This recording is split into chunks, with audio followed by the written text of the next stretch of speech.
Alan, you can start us off.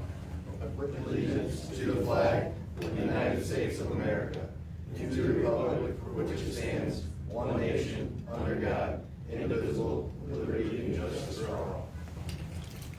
Thank you. Okay, approval of the agenda. Does somebody want to make a motion to do that? I'll make a motion. I'll second. All in favor? Aye. Motion carried.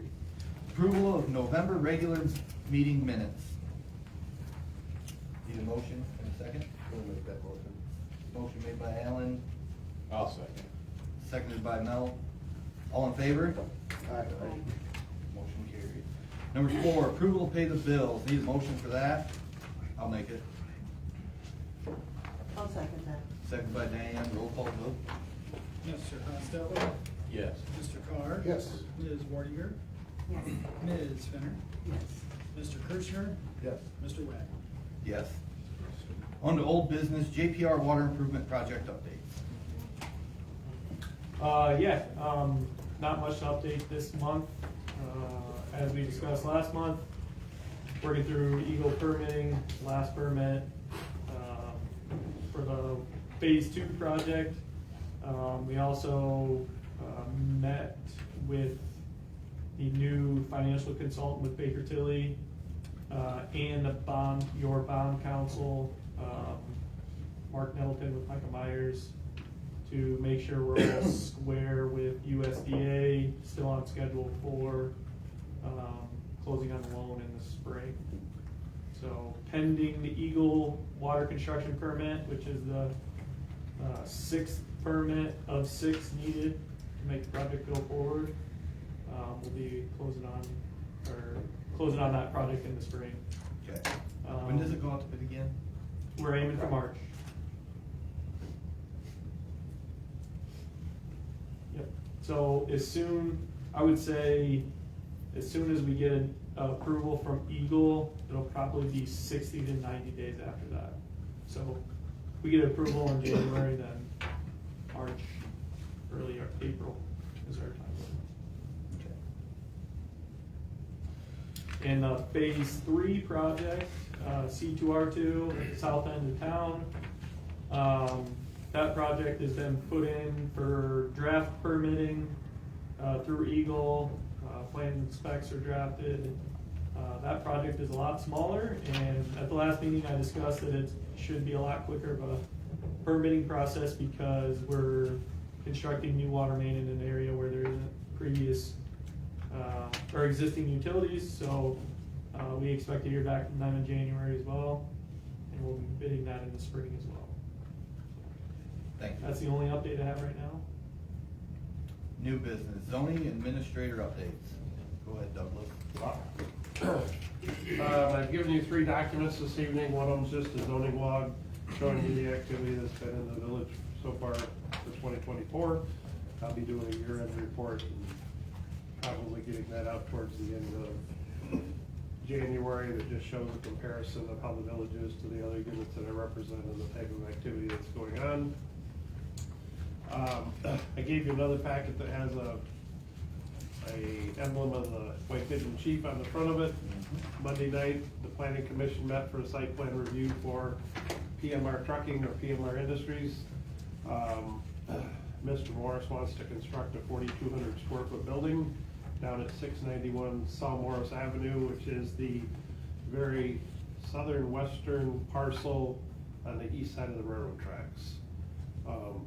Along with that, there is a phase 1 and a phase 2 project. Phase 2 is a 43,200 square foot building on the same property. That's looking at a projected date of in excess of 12 months before they start that project. Zoning permits and site plan reviews are good for 12 months. And so what I offered my recommendation to the planning commission is that number 1, they extend the permitting cycle out to 48 months, which would then mean that Tom would not have to come back through all the public hearing process unless he changed something on the plan. But as submitted, he would have up to 48 months to build phase 2 and not have to return for a public hearing. The other recommendation that I have, I don't know if any of you have ever been down that way, There's quite an elevation difference between that property and where the road is. So he is still up in the air about how he's gonna do a sewer connection.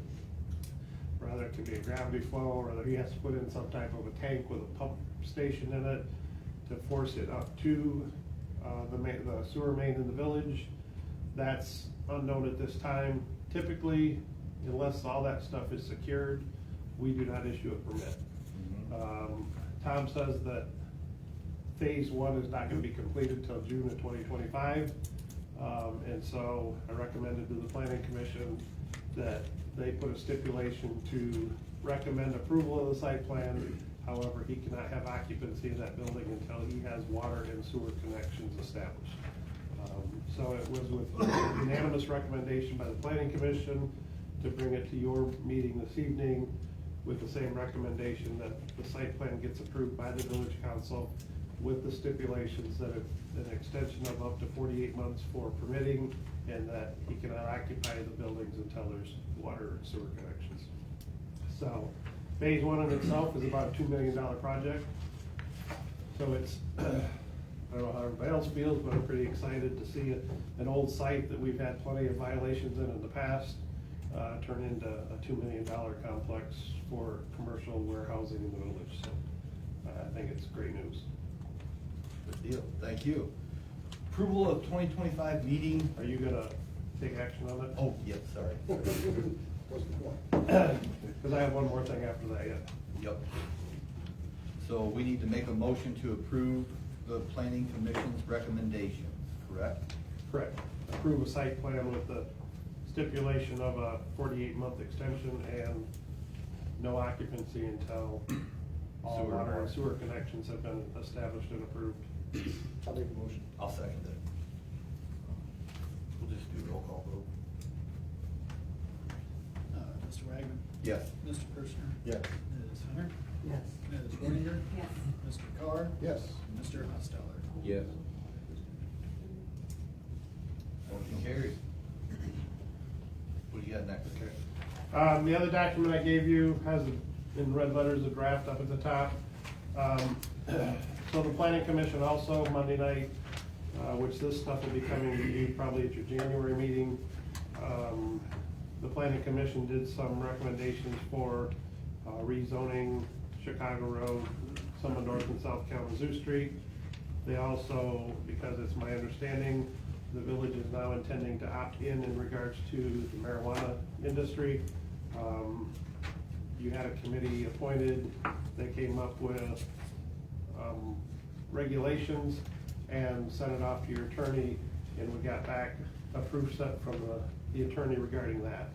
That is a police-powered ordinance, has absolutely nothing to do with the planning commission, but it's twofold. The police-powered ordinance is the do's and don'ts, the cans and cannots, but the planning commission had to look and say, what zoning district do we allow them in? And so the planning commission did act on that as well and make recommendations. When you do a text amendment to the zoning ordinance, we're required to send it out to the county planning commission. Under the Zoning Enabling Act, they get 30 days to review that. That was sent out to the county, and I anticipate we'll probably get, I don't know exactly when they meet, but I'm gonna anticipate that language is probably gonna be coming back to you in January as well.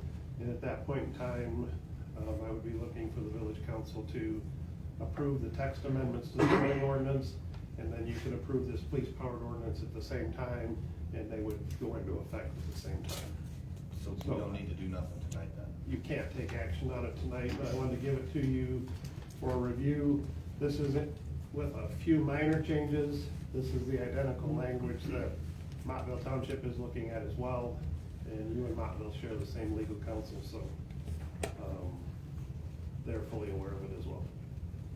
Okay. Unless you have any questions for me, I think that's all I have for you this evening. Okay, thank you.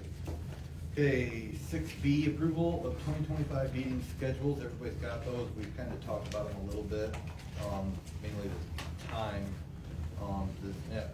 Anybody want to, and also, we have a schedule for quarterly planning commission meetings here that we're going to do, which will be January 16th, April 17th, July 17th, and October 16th. And it says right up here, those will be on the third Thursdays at 6 p.m. held here at the Village Hall. I will make a motion to accept both the 2025 Village Council regular meeting schedule and the 2025 Village Planning Commission meeting schedule. I'll second that. Second by Alan, all in favor? I don't think Mel has seen that. Were you looking For what? at this? No, I went to the meeting last night. Okay. I didn't know this was Okay, scheduled. that's what We you- have some of this. Sure. I'll get it back. Oh, it's inside? Yeah. Okay. Okay. Thank you.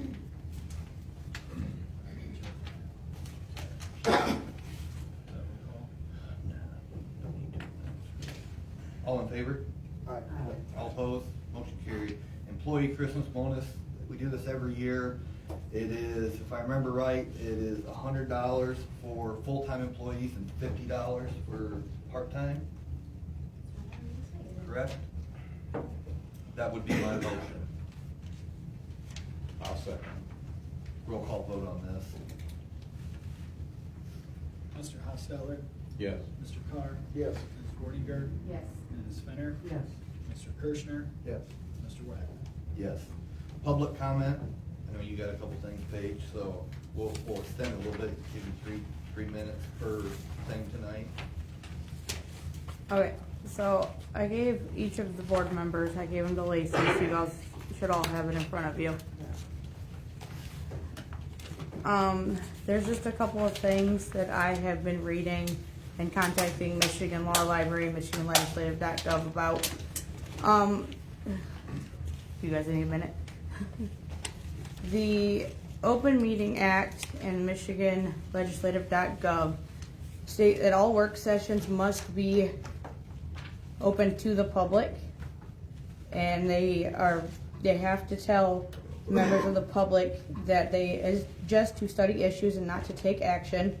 And whenever it is held, they must post minutes, and people in the public must have an opportunity to address their governing body. I did bring that up last night at the county commissioner meeting as well, and they are implementing that as well. And I do know Lacey gave me, if I can find it, a paper saying basically the what ifs, and I'm not reading those, but I did find Michigan compiled law that states the members of a committee, because the board made a motion to establish a committee that's larger or smaller in the number than the member of councils, it is still considered a quorum. And I have a copy for that if you guys would like that as well. And most of the stuff wouldn't be hard to fix. You just need to post your meeting minutes and post your hearings. Because if people would like to attend the work sessions, or as you guys call them, committee meetings, they should be allowed to. And if people want to take their time to do that, they should be allowed to come. Maybe if I can grab it. I am gonna bring something else up. Then the Michigan Planning Enabling Act. I don't think I gave you guys this one.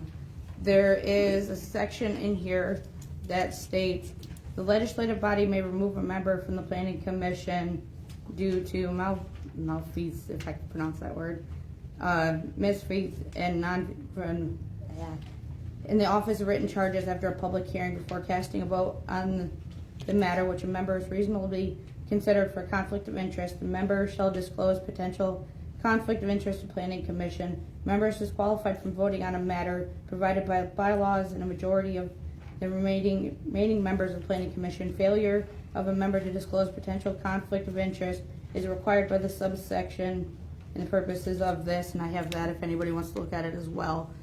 But because of, I know I'm gonna be hated for this, because Mr. Royce has properties and what was voted on last night, he should have recused himself from voting on it. No. Monday night?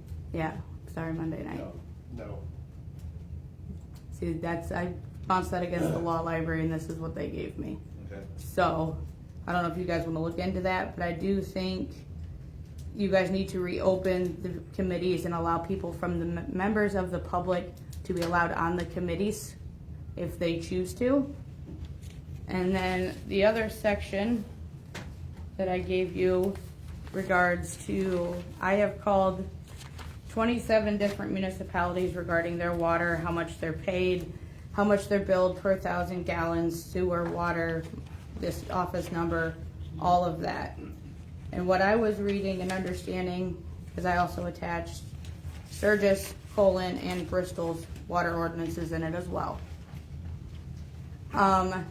I have contacted also the engineering firms, and I have 3 other engineering firms that are willing to give us another quote on the water project. We just need to give them information. But if we were to increase our monthly base rate, which is now, I believe it's $27.50 a month, to like $40 a month, we could decrease all of that and lower our price per 1,000 gallons. Because ours right now is currently one of the highest within St. Joseph County. Okay. So I just think that's something that needs to be looked at. And I would also like to be on the water committee if that is possible. Okay. Any other public, or is that all you got? Yep. Any other public comment? For one? Close. Committee reports, Bill. Okay. Month of November, again, 145 complaints. We wrote 10 citations, which is kind of normal. I think November, December, there's a lot more warnings in there, citations just for the holiday season and people need more money. We did Shop with a Cop today. We had a $1,600 grant through Walmart, so school picked 8 kids. We went to Walmart, did Shop with a Cop. Yamaco donated 10 pizzas to the kids after we got done doing that. Joe Bird, who is a reserve for us, also has a limousine bus business up at Kalamazoo. He brought that down for the kids, so it turned out to be pretty good. After they kids came back with 8 kids, pretty good day. I met with Shelley McBride, reference to school resource officer position, about 6 months into that school year, no complaints. 300 East Peck, you guys live down there. We got the property cleaned up as much as we could according to the court order. I did, or I'm sorry, yeah, 300 East Hotchkiss, not Peck. I think that we're gonna have another can of worms at the inside of the house, but I'm gonna leave that, we're trying to pawn that off on Doug. Fine job. And that's it. Question, Yes. on the police for the school, do you ever give us any kind of a report on his actions? Not kids' names, I know the juveniles, but do you ever get any report from what's going on at the schools? That's just day-to-day, just the day-to-day stuff. He handles any complaint or juvenile complaints at the school. But we never get any of those reports. That might be a school. No, I mean, that's just part of, that would be part of, yeah, that's, I mean, and that's part of the 145 complaints that we would handle throughout that month. Daniel. Okay, I got a couple things. First thing, I'll do the quick one first. Gave each of you a copy of the proposed ordinance to allow chickens in the village. Since we voted on this last time, or talked about, this is still the same as it was last year. One city and one other village have approved it. We are now in the vast minority of not having allowances for this. I think it's worth the time. So please take a look at it. I'd like to have a vote on this next week or next month. Like I said, we're way past due on this. And this is much more restrictive than anything that got passed by Constantine or Sturgis or that's on the books anywhere else. So I mean, those of you that were here last time know that we put a lot of time and effort into this. And if you do have any questions, just let me know. I'll be happy to answer them for you. So, as far as the ambulance goes, Constantine's still working on manning the ambulance. It's ready to go, but they're still working on staffing. As for budget, I do have some other information here if anybody wants a copy of it. The rundown is basically that it's going to help with the fuel prices coming down. That's going to help the bottom line. The numbers that they came up with are based on the 2020 census and population numbers. A number of insurance companies have dropped coverage for anybody, so we're forced to go with a higher provider, which is BFIS. Driving an ambulance used to be covered, but now is up to the driver. due to attorneys chipping away slowly at the ability for that kind of coverage to be underneath the insurance umbrella. So it's up to each individual driver and their insurance now. They're still working on the numbers, but probably won't be greatly different than what I have shown here, which is going to be right around 571,667 for the entire county, which is, you divide that by 17 for each individual. So for us, let's see here. It's gonna be about a 43% increase from 2019 when this contract was last figured out. The cost for each hour for just staffing a ambulance is up to $139 average an hour. A new ambulance has gone up $40,000, so it's now $165. Starting paramedic wages has gone up $12,000, so around $55,000. The top paramedic wage has also gone up. Now it's up to $86,500. Health insurance, is, just like everybody else, has also gone up $17,553 per employee. Insurance has gone up 165% increase since 2019 to $260,000 per ambulance. Like I said, the fuel is coming down a little bit, which was, they estimate about $731,000 for the entire year to operate all the ambulances. Lawyer fees cost time, and that was around $7,000, but we're trying to see if they can, they're talking to the, they use the same lawyer as what we do. She said, she mentioned that she might be able to waive that for us, for our conglomerate. Beacon was contacted about offering their services, and they gave us a flat no. They are not interested, will not be interested, do not ask them again kind of thing. So by February, I should have all the final numbers, since we'll probably be having to vote them. But they're not too far off from what I have in front of us. If anybody wants to see it, I'm happy to bring me a copy. And that's all I have. No. I didn't have anything. Ken? Nope. Jennifer? Nothing? Nada. Diane? Lacey? I was just gonna say, we got our demo money from the state of Michigan, Uptime? $554,000 reimbursed us that we paid out for the demo, so that was nice to see that. Doug knows that, we checked our balances, made sure everything that we asked for was received, and it was, so, that's it. Alan? Yes, at an employee committee meeting, since if you folks don't know, Chad has put in his 2-week notice and he will be moving on. Thank him for all his work he did. I wish he was here. But the guy worked hard. Him and Toby doing a lot of heavy work, expensive heavy work. So in the committee, we decided that we would like to move Kobe up into Chad's old position, to be supervisor of the DPW.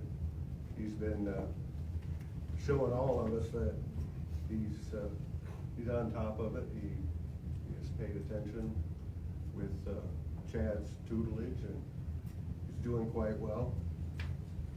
With that change, we would like to raise his pay scale up to $25 an hour.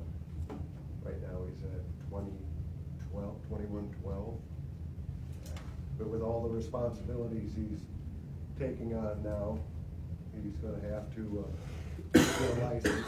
That leaves us without a license here. And right now, Centerville is being nice enough to help us out while Kobe is, Dream. yeah. Free of charge. Yes, free of charge. So, And if they Michelle- didn't, isn't it something ridiculous? Yeah. Like a year? Oh, yeah. Centerville would not do that. Yes. Probably north of 100, 150. Yeah.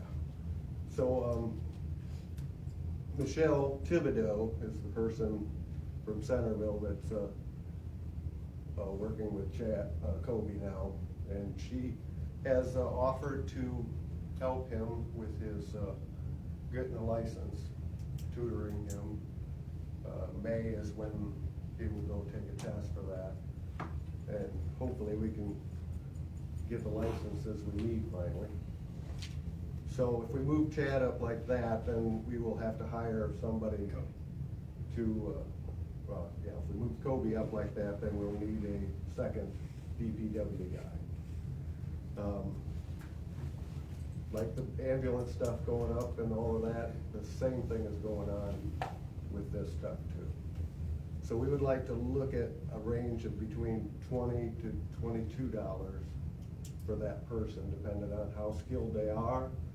If they've got a lot of world experience on stuff, that then we would try and give them $22 an hour so we can retain these employees. What's current? Like 16 or 17. I think we might have started. 18 for full-time. Yeah, I think we were up to 18, 19. So we're behind in that, so that is what we are recommending to the council, and we'd like to see if we can get that done. Question, where's John fit in all that? He's supposed to be water department. He's more administrative than he is. He helps them out, yes, but, Administrative, do we need another administrator? I mean, you just advanced Kobe to an administrative position. I'm talking about Kobe It's a more of a working super. crew. John doesn't get administrative pay. What he means is it's more, he does the office side of the DPW. So is John gonna come out of the office and help until we get somebody? He has been. he has been. He's Doing already been leaves. doing that. Is he licensed to drive the trucks and stuff? He hasn't driven the truck.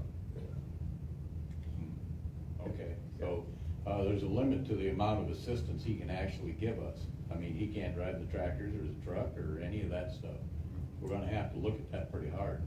I mean, we're already paying his wages. Do we want to, is he willing to advance, or are we gonna have to send him? I'm sorry about this, but you gotta look at it from a factual standpoint.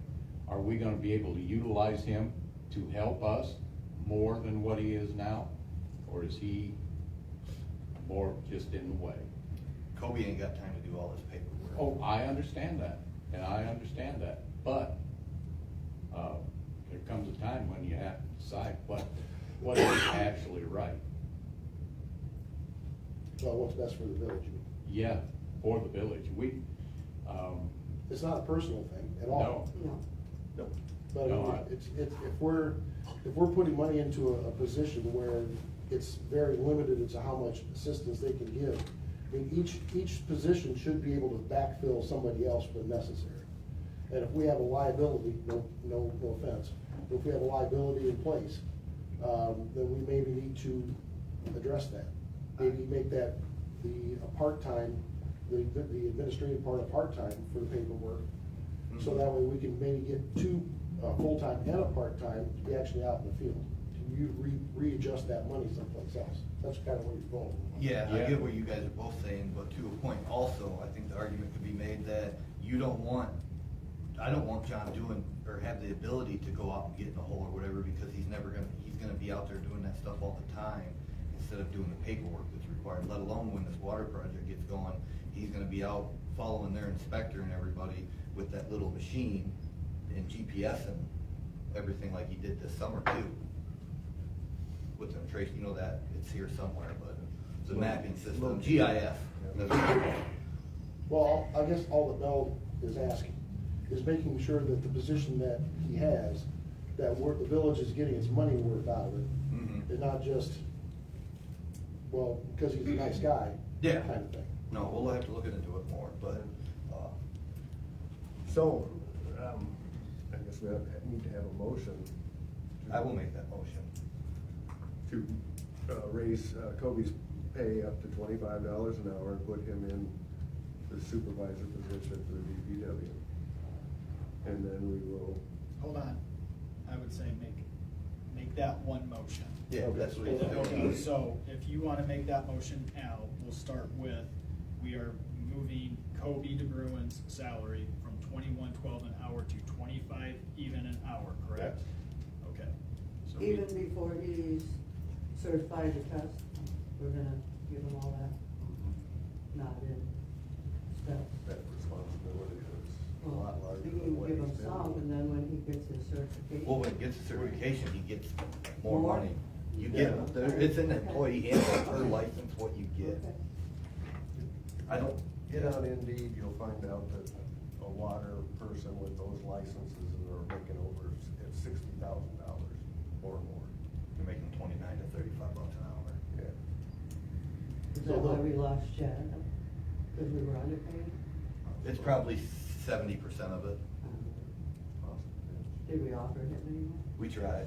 Okay. The other, Chad and his brother are starting a business here too eventually. They're just trying to do some other things. He's got another opportunity to make more money for the time being, and then him and his brother are gonna own their own business, which good for them. I wish him luck. I hope it does work out. Hate to lose him. No, I do too. Well, I really- Kobe's kinda in that same situation, isn't he? I mean, his brother and his dad are both contractors. aren't I they? don't think Kobe wants to do that full time. I've had some good, long conversations in the last week and a half about this with Kobe, and I think Kobe is very committed. He's, we've spent all night talking about some of the ideas he's taught. I will say, Chad never liked technology and whatnot. Kobe's already starting to set up Google calendar, stuff like that, or finished setting them up where they started a while ago, so they can put it on the schedule, and every one of us here can look at it. You know, leaf picks, they're doing brush pickup on Thursdays, and, you know, so on and so forth. Okay. So I think, He's all in, he's all in for it. Okay, that's good. With As the long as little you've help. spoken to him, I understand. Alan's had some really good conversations with him too. With this help from Centerville and that, I think can help him get over the hump to get the licenses. We take 2 licenses we have to have. So Mhm. even Chad has been under Centerville because he didn't have that next license we need. Mhm. So with that being said, we have a motion by Al on the table. We need a second.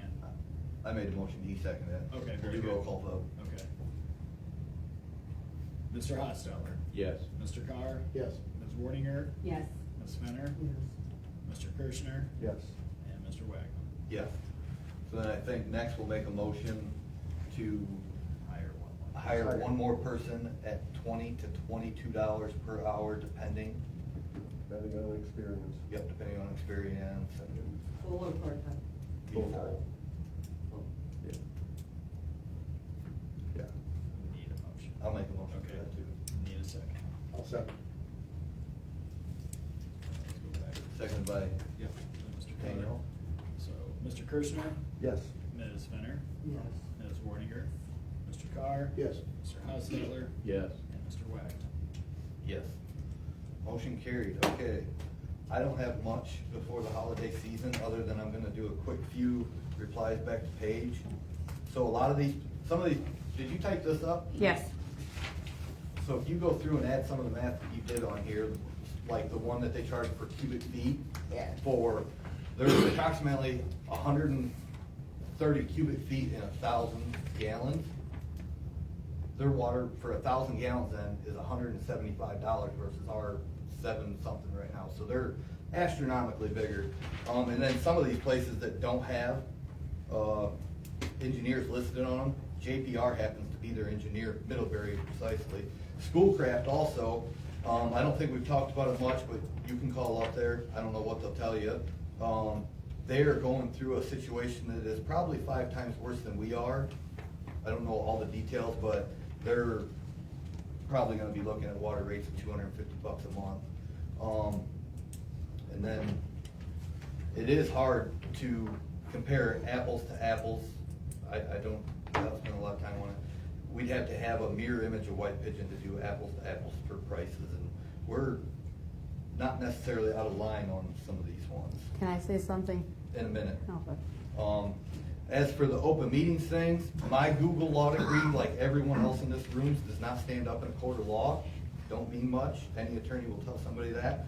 Our attorney, I've got a long letter here from her, but I've printed off a whole brand new package of paper from my house on this stuff.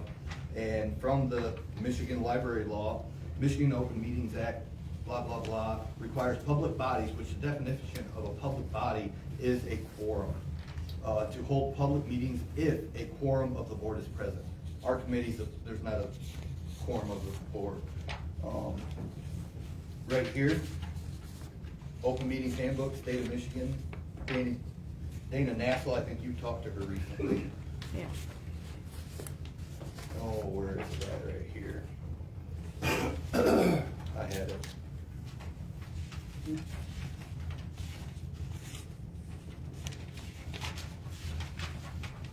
I grabbed the wrong one. Bear with me a second. Yeah, the bottom one's the same thing, yeah. Yeah, I had some stuff I printed off, maybe this is one I'm looking for.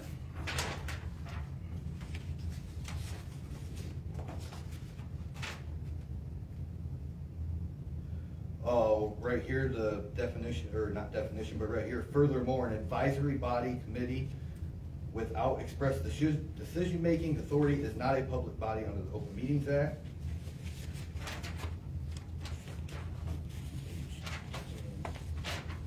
Advisory committees or committees in the Open Meeting Act, the OMA does not apply to committees and subcommittees composed of less than a quorum of the full public body if they are merely advising and are only capable of making recommendations concerning the exercise of governmental authority.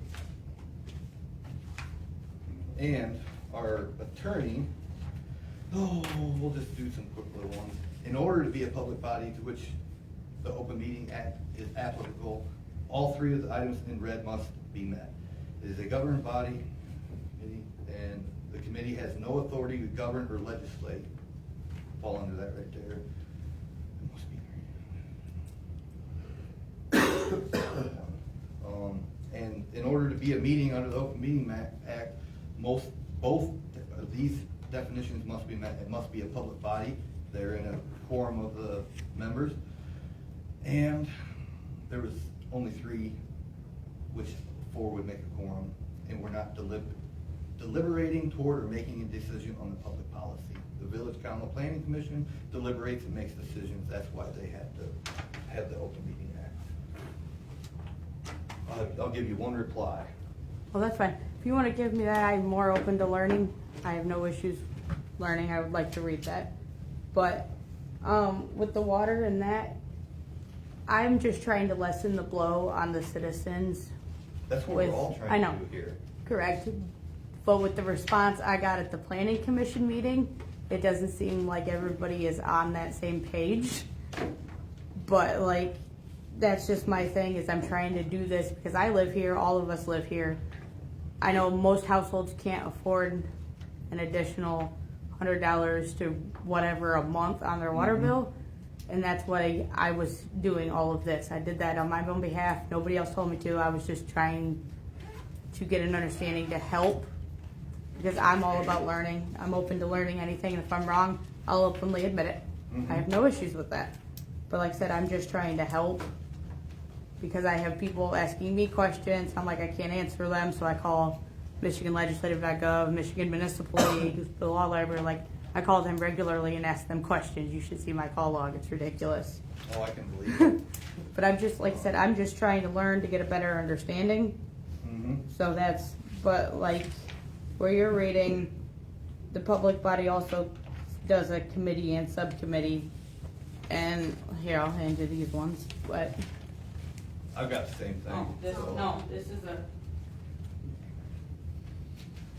Okay, well, I'm not gonna keep everybody here. Yeah, that's fine.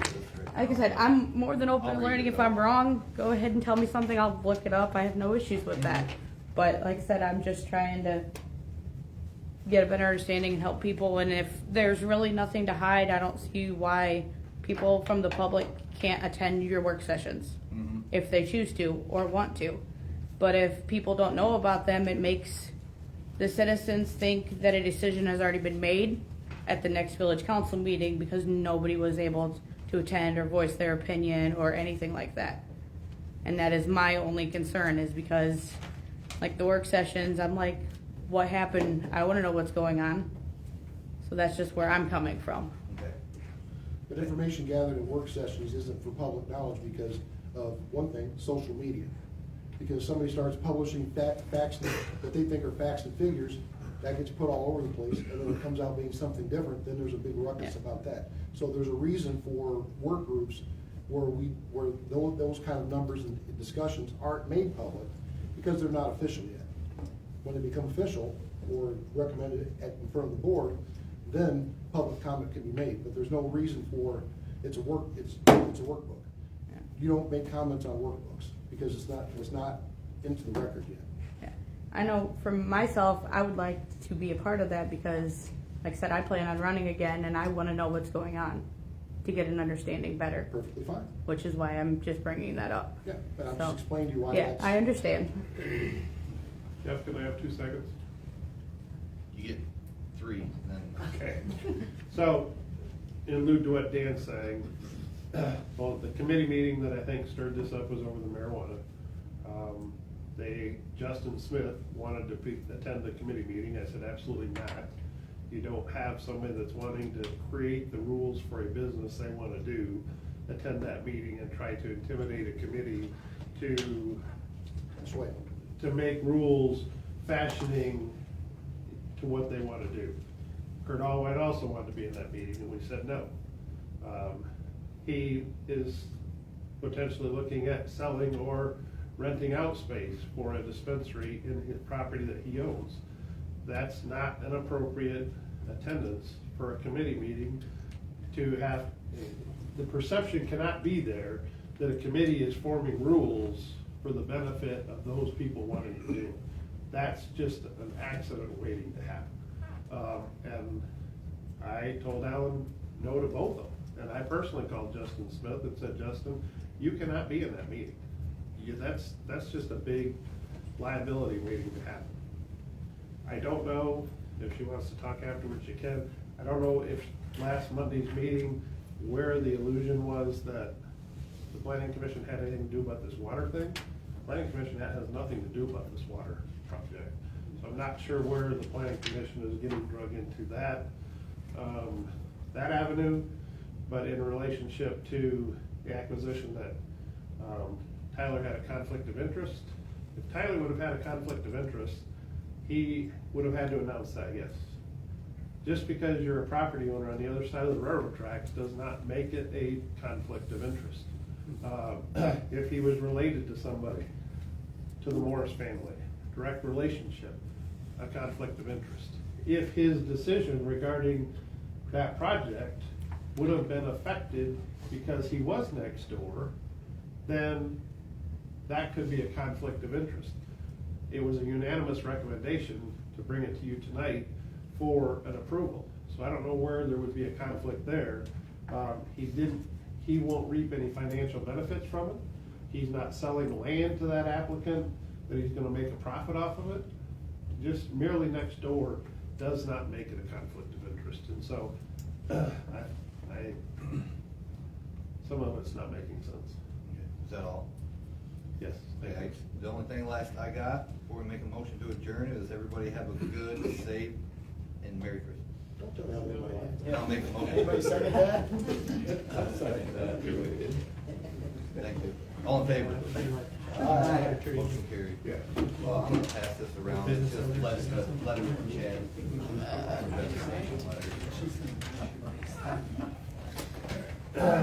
He wants to.